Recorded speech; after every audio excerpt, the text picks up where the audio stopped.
up? Oh my Doge. Are we going now? This is live?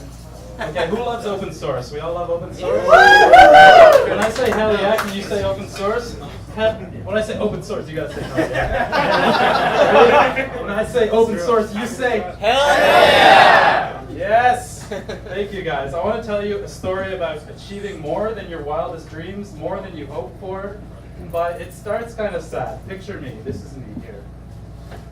I look happy, but I'm working a 40-hour job, a job. I'm sad because I'm reinventing the wheel. I'm writing closed source software for a full stack web app and cloud automation tools that compete with open source but are most definitely not as good. My boss doesn't even want to hear that. I never even considered speaking up about it. I hope I would now, but looking back, I kind of regret not saying anything. The company's in decline, and my code and hard work is going to disappear. Has anyone else had that experience, or has had that happen to you? Yes. All the time. Yes. But we have bigger ambitions. We want to build better products and things that live on. We have wild ambitions. So I'd like to show you how a few open source collaboration platforms have allowed me to become more productive, many more times than I thought I would have been. So enter Ross. Can you raise your hand if you've heard of Ross? Okay, we got 3 people. Keep your hand up if you've used Ross. If I'm used. 1 person. Thank you, Paul Mullins. It's just chance that he's here today. We ran into each other, and he's the reason why I even know about it. You changed my life, Paul. It was a dark, rainy night at the Hack Lab in Toronto, and he's like, I'm building a robot at Ryerson. Do you want to join me? I was like, why did you just tell me this now on the way out? And he dropped out of school and didn't continue, and I built that robot even though I didn't go to Ryerson. This is what the robot looks like. It's fucking awesome. It's got 6 wheels and an arm, built using open source software called Robot Operating System, or ROS. And it allowed us to build in less than a year. So it was built for a university competition called the University Rover Challenge. And it's an annual event run by the Mars Society in the Utah desert. And we built from scratch in 8 months a vehicle that has a depth camera and is able to avoid obstacles and pick things up and be remotely operated. We have a wonderful team. The software development was led by me and a 13-year-old, believe it or not, from the Hack Lab, who I recruited.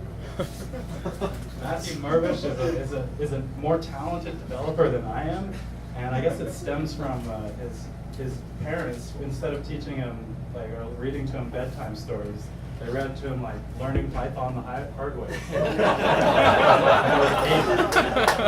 Or something. So thanks to Ross, we built this incredibly complex robot design that had sensor streams, computation, outputs of commands to motors, and it was done using plug-and-play components that were just picked up out of the open source framework called ROS. And we did it in less than a year. This is sort of the user interface that I would see when it's navigating autonomously. It's got cameras and point clouds and satellite view. And this is some of the nice tooling that it comes with. It comes with a beautiful command line client for viewing data streams. It uses publish, subscribe communication technologies to communicate between all the sensor nodes. And the cool thing about it is how well put together it is. It's kind of came about by chance. It was created by a well-funded Silicon Valley startup called Willow Garage that just, they don't exist anymore, but there's 8 big-time robotics startups that came out of it, Kuka, and I forget the names of them. When you develop for ROS, you get a wonderful set of tools. You get a documentation site that is very consistent and lets you follow the conventions of that open source platform. of publish and subscribe, and it shows you, like, it gives you the freedom to write your own documentation. You don't have to ask permission. And when you create a package for ROS, it'll take your code, it'll compile it on their own servers and publish it into an apt repository. So you can just apt install it. So the velocity is so incredible because someone else can just not even know how to set up an apt repository, but like immediately make their code available.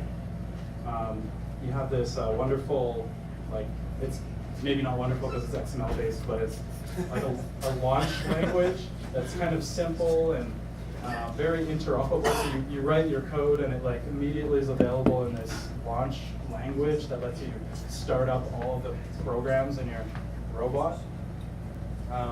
So that's robotics, and it's actually one of the best open source collaborations. Like, it's the best I've seen, and I fell in love with ROS.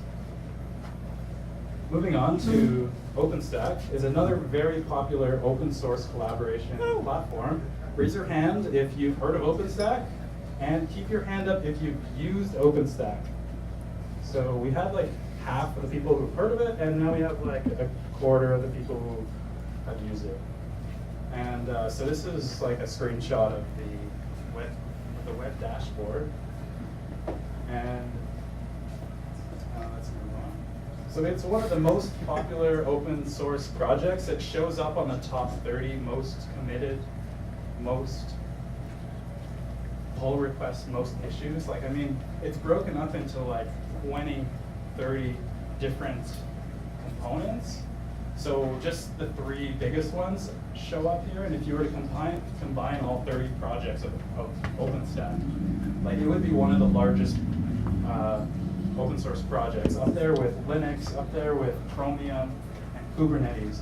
However, we've reached peak OpenStack. OpenStack is now becoming a little bit less popular because of Kubernetes, and Kubernetes is much, much simpler to use and efficient because of containerization. And but OpenStack has maybe 10 times as many features. Like, anything you need to run a server, a data center, you can run on your own systems. Like, for example, if you're trying to do what AWS does, you can do that on your own servers, on your own hardware, not have to pay the subscription of the public cloud. It's called a private cloud. Yeah, it's complicated. And that's one of the reasons it's becoming less popular, is because you kind of have to be a wizard to use it. But what is this echo laugh?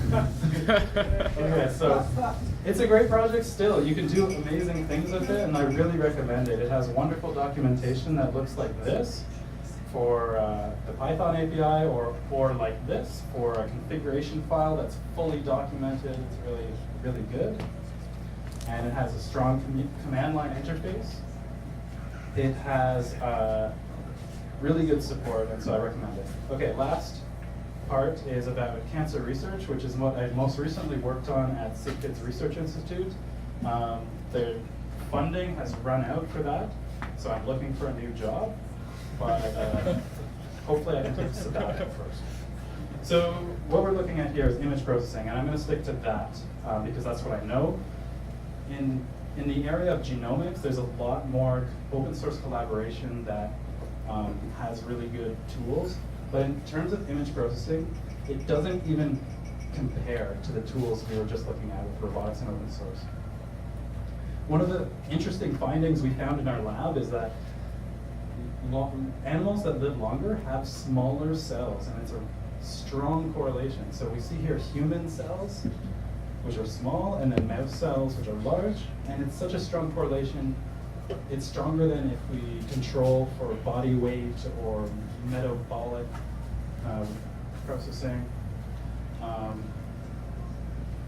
Yeah, so along a very large number of animals, the longer you live, the smaller your cells are. Interesting. But when I was doing my job processing these images and measuring their size, I looked for open source tools to use, like I'm used to.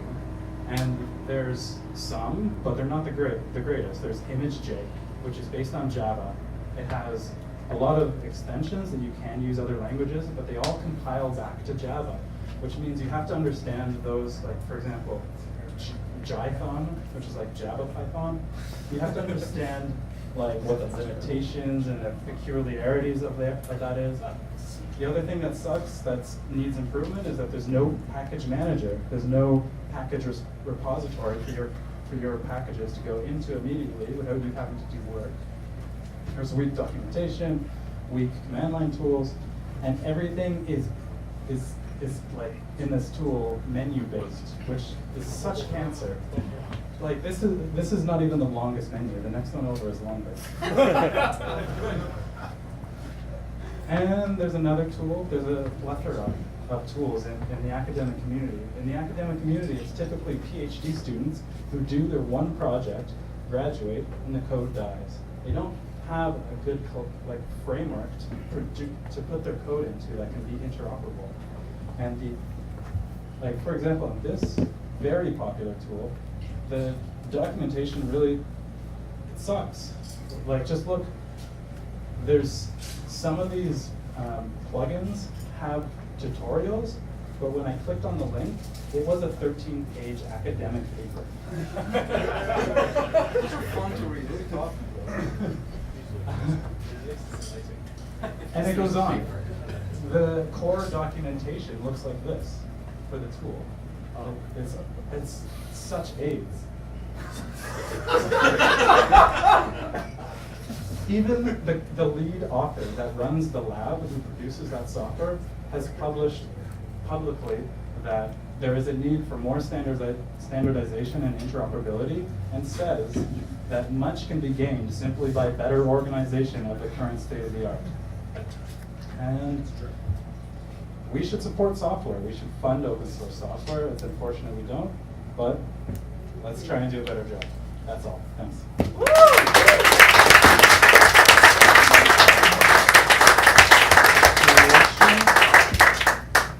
Any questions? So for image recognition, I assume you have actually explored OpenCV, right? Yes. And what do you think of that? OpenCV is a wonderful project. They've made easier to use frameworks like Mahotas, Scikit Image, but OpenCV has the most variety. Just saying, because I've used it in the past, and it's fantastic for image recognition. And their documentation's awesome. It's amazing. It's definitely no AIDS or cancer. Next.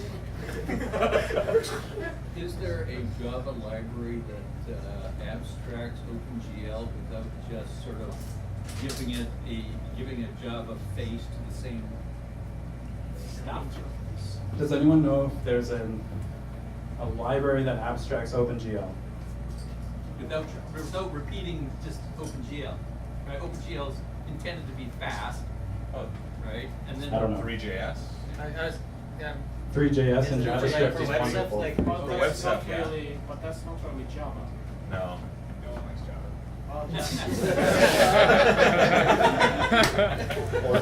There's your answer. Nobody likes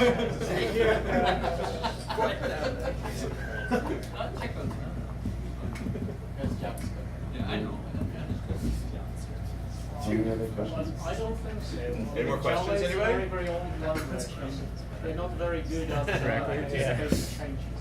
That'd be esoteric. Okay. Go to the language. Round of applause.